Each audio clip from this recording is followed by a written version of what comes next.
En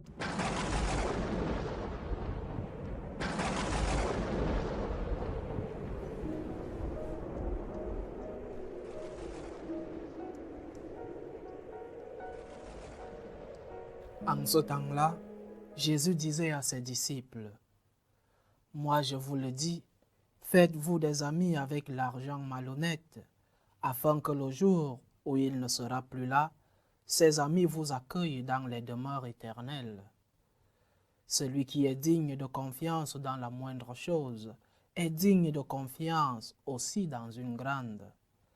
Celui qui est malhonnête dans la moindre chose est malhonnête aussi dans une grande.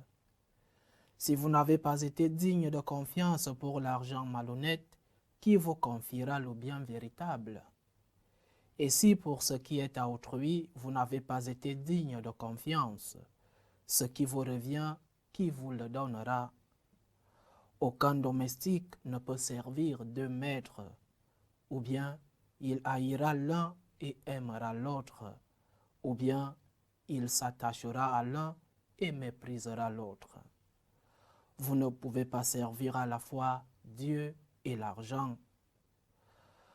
Quand ils entendaient tout cela, les pharisiens, eux qui aimaient l'argent, tournaient Jésus en dérision.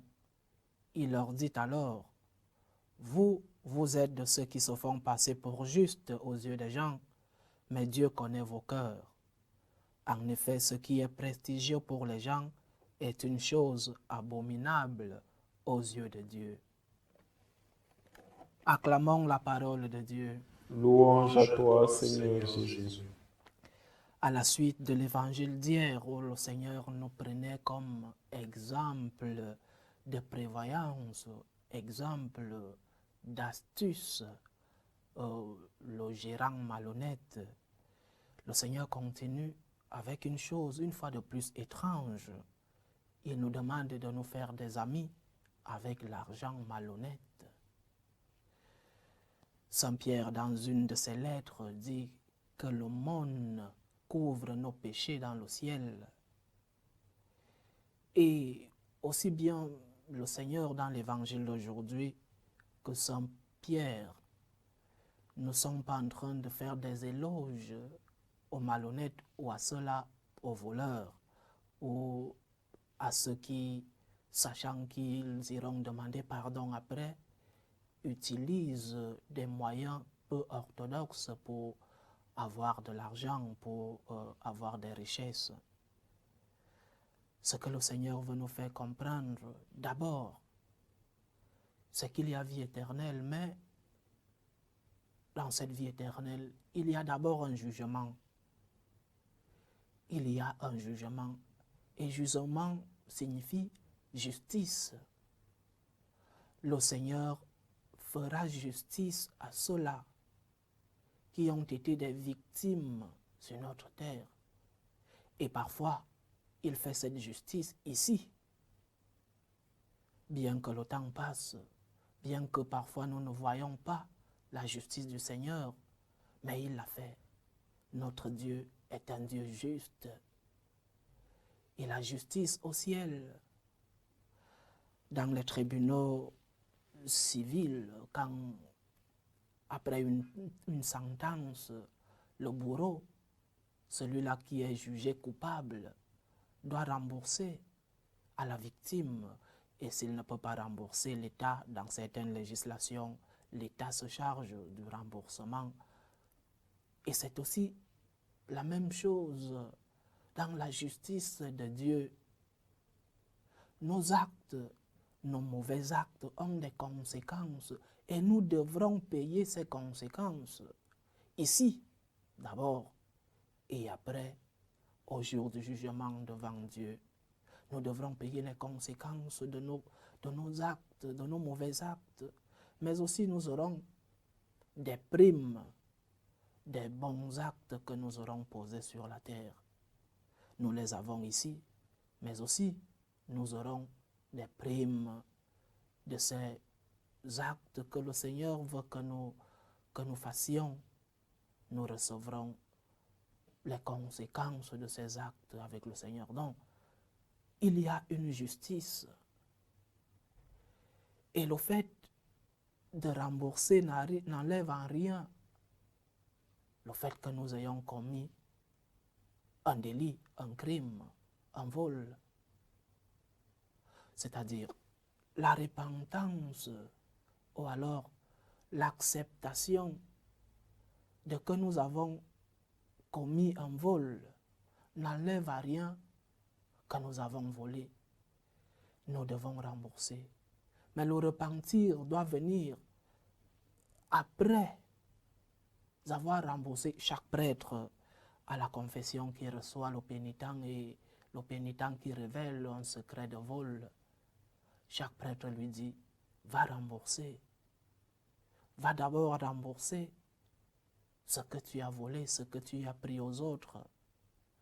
Et si la personne, d'une manière ou d'une autre, ne peut pas rembourser, peut-être par le temps qui est passé, ou parfois on ne sait pas à qui on a fait du tort, le prêtre vous dit, va donner l'aumône, va donner à ceux-là qui n'en ont pas.